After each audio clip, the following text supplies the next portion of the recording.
Bumanat na naman itong aso ni BBM mga kababayan. Ang dakilang attack dog ni Ngagba na soldado ng gobyerno mga kababayan para atakihin ang kanilang mga kalaban. Na kung dati-rati si PRRD ang binabalatan niya. Tapos si Baste. Ngayon naman mga kababayan, si VP Inday Sara Duterte naman ang kanyang binabanatan. Insecure kasi ang mga bangag na ito mga kababayan dahil dinumog si VP Inday ng mga tao sa Cebu City. At hindi pa yun inanunsyo mga kababayan ha, parang flash mob. Tapos natanong si VP Sara ng media at ang sabi ni VP Sara, hindi mo talaga mapipigilan ang mga tao na maglabas ng galit sa gobyerno. Sabi naman itong mga asong ulol mga kababayan, nanghihikayat ng magalit ang mga tao sa gobyerno. Gumagawa-gawa na naman ng kwento mga kababayan itong mga PCO. Presidential Miscommunications Office. Yung animal. Lalong-lalo na ito si Castro mga kababayan na numero 1 ng fake news na nilaglag daw ni Atty. Vic Rodriguez, si VP Sara Duterte. Paloorin pa ninyo ha. Sinagot ng Malacanang ang pahayag ni Vice President Sara Duterte na sa kaliit-liitang bagay ba kababayan, no? Sasagutin agad ng Malacanang. Diyos mio. Mga balat sibuyas ang mga ungas. Karapatan ng mga mamamayan na magpakita ng galit laban sa gobyerno. Karapatan ng mga mamamayan na magpakita ng galit. Yan ang sinabi ni VP Inday. Katungod man na sa mga tao no nga ipakita ang ilang karapatan ng mga tao na ipakita nila ang kanilang galit sa gobyerno. Ang ilahang kasuko. Dahil ito ay isang constitutionally protected freedom of speech and expression. Constitutionally protected freedom of speech and expression sa ating sa ato ang nasod. So, saktora nga nararapat lang mahibalaan namo kaming mga nagatrabaho sa gobyerno kung unsay gusto na malaman naming mga nagtatrabaho sa gobyerno kung ano ang gusto ng mga tao. Yan ang sabi ni Sara Duterte sa mga tao. Unang-una nakakalungkot po. Nakakalungkot po. Yan talaga. Nakakarimarim, nakakapanghinayang, kadiliban na ang nangyayari. Ganyan talaga ang kanilang mga entrada mga kababayan. Para itong version din na Lutang Leni Robredo magsalita mga kababayan. Na mula sa pangalawang pinakamataas na leader ng bansa ay mukha pang nag-i-encourage siya sa mga tao na magalit. Nag-i-encourage sa mga tao na magalit? Hindi na kami kailangan i-encourage, ungas. Matagal na kaming galit dito sa pinagagawa ng gobyernong bangag mga kababayan. Pinagsasabi nitong nag-encourage daw si Sara na magalit tayo. Kahit hindi na tayo encourage si Sara, galit tayo dahil sa pambababoy ng administrasyong ito sa bansang ito. Lalong-lalo na yung lustay ng pondo, animal. Sa gobyerno. Nung nalaman. Pagtrabaho kasi kayo ng mabuti. Ayusin yung trabaho nyo para hindi magalit ang mga tao, ungas. Alangan naman, matuwa kami. Papalakpakan namin kayo. Kinuha nyo ang pondo ng PhilHealth, binenta ang gold reserves, binawasan ang infrastructure, lumaganap ang krimen, ang mahal ng bigas, pati mga bilihin. Hindi kami magagalit, papalakpak kami. Bangag na kami niyan. Anong gusto nyo? Kaya nga may nagsasabi mga kababayan na, di ba, lumaganap na ngayon ang mga vloggers. Ang dami ng vloggers mga kababayan. Tapos gusto pa ni Barbers mga kababayan na bago ka maging vlogger, ay kumuha ka muna ng prangkisa sa kanila, sa kongreso, animal. Di bali ng maging vlogger kaming lahat, kaysa naman maging bangag kaming lahat, animal. Ang photo ng Pangulo ay wala po siyang naging reaksyon. Wala naman palang reaksyon si BBM Bakit ikaw nag-react? Wala daw reaksyon si BBM doon mga kababayan. Spokesperson nga ba ito ni BBM? Nagre-reflect ka nga ba sa mga reaksyon ni BBM o sarili mong opinion niyang pinag-ngak-ngak mo dyan? Kung gayon, bumalik ka na sa pagiging vlogger mo. Ang purpose itong mga animal na ito mga kababayan na nasa likod ang kanilang logo ng Palasyo Malacanang ay kung ano ang reaksyon ng Pangulo, sila lang ang magre-relay sa publiko. Walang reaksyon si BBM tapos ang daming sinasabi. Pwera na lang mga kababayan. Budol lang niya talaga na walang reaction si BBM. Tapos, yan talaga yung sinasabi niya, ang tunay na refleksyon sa mga sinasabi ni Bangag.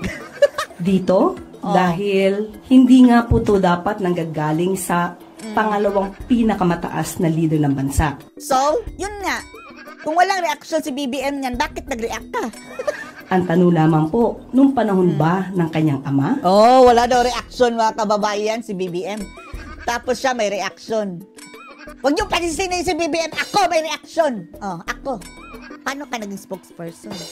Nagsabi rin po ba siya na maaari po kayo magalit?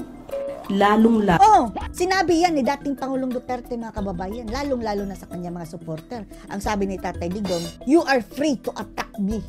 Oh, kung mayroon kayong nakitang masama sa akin, i-review niyo yan mga kababayan. Sinabihan niya ang mga vloggers. Oh, may pinakulong ba si Digong? May ginipit ba siya? Wala. Lalo na po, nung ang kanyang ama ay nabansagan at nabigyan po at kinilala bilang most corrupt. Wow, muskurap daw si PRRD mga kababayan. Anong invento na naman yan? Oh, eto ang fake news mga kababayan. Number 1 fake news. Ang most corrupt yung mga Marcos, lalong-lalo na yung si like father, like son. Noong 2017. Matatandaan niyo po ba yun? Nung, kailan po? Oh.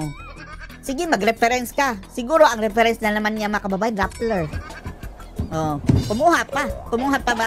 Noong 2016 Wow, may laptop. ay runner-up lamang ang Pangulo. Ang tanong, sino ang nagsabi niyan? For sure, mga dilawan. Noong 2016, runner-up lang si Pangulo bilang most corrupt. Oh, sino ang champion? Marcos. Siya ay kinilala ng Organized Crime and Corruption Reporting Project. Oh, ng mga dilawan, mga kababayan. Ang tanong natin, kung nangurakot talaga si Digong, nakatira na ba ngayon siya sa palasyo? Para saan ang perang kukurapin niya? Matanda na si Tatay Digong eh. For what? Pero noong 2017 ay nag-level up siya Level dating up. Pangulong Duterte at siya na po yung naging award. Oh, dapat ito ay patawag mga kababayan, fake news sir. Oh, number 1 fake news. Ang People of the Year being the most corrupt. At Mga- inamin din naman po niya Wow. Inamin daw mga kababayan. sa kanyang statement ni Pangulong Duterte na siya ay corrupt. Oh, Diyos mio. Tingnan nyo ang mga bangag mga kababayan. Oh. Kung gaano sila nagsisinungaling. At siya ay nagnakaw. Pero naubos na nga lang. Wow. Yan ang ebidensya nyo. Baka joke na naman yan PRRD. Kung gusto niya talaga ng prueba, maghanap kayo ng talagang ebidensya. Kaya natatandaan niyo po ba yun? Because meron pa po ako ditong statement niyan. Okay? Oh, So, ayan na naman mga kababayan. Napakadilaw talaga mga kababayan ng galawan Yung mga basihan nila, kagaya ng sinatrililing mga kababayan. Oh, clearing pala ito. Na ang kanilang ebidensya mga kababayan, yung sinabi ni PRRD, may pinatay ako, may ninakaw ako, may hinipuan ako. Yan ang kanilang basihan. Pinasakay lang kayo mga ulul. ang tanong lamang natin, yung ba ay hindi niya man lang nasabi na dapat na merong karapatan ang taong magalit? No, nagalit ang mga dilaw. Pinigilan ba kayo? Hindi. Pero kung ang taong bayan ang inyong titingnan mga kababayan, bumaba si dating Pangulong Duterte. Napakataas ang rating. 70%, 80%. Basta ganyan mga kababayan, majority ng Pilipino. Ngayon, ano ang ratings ni Bangag? 30. Lahati pa nga ng termino niya mga kababayan. And at the same time, wala po tayong nadinig sa Pangulo kahit ano pa ang naging di umanong anomalya ng DepEd sa pamumuno ni VP Sara. Si Bangag, wala kang narinig. Dahil, wala ka naman talaga maririnig sa kanya eh. Kahit anong issues mga kababayan, dahil palaging wala. Ang pinagalaw niya ay mga tambaluslos niyong mga kakampi. Gusto na nga ipa-impeach si Sara Duterte. Lalong-lalo na nung nasayang ang pondo sa mga pagkaing nabulok lang na intended sana sa mga estudyante. Hindi kayo, trilyon mga kababayan ang nasasayang sa panglulustay ng... Lalong-lalo na sa mga maralitang estudyante. So, being the Vice President, siya bilang Vice President, mas maganda po sana kung siya ay mag-i-encourage sa mga tao na makipagtulungan lang. Makipagtulungan, purihin kayo mga bangag. After all, yung babuyin ang pondo ng bayan, purihin kayo, encourage kayo, matutuwa kami. No way! Instead of having this feeling of hatred against the government. Bakit hindi mo sabihin yan sa inyong mga amo? Na umayos sila para mahalin sila ng tao.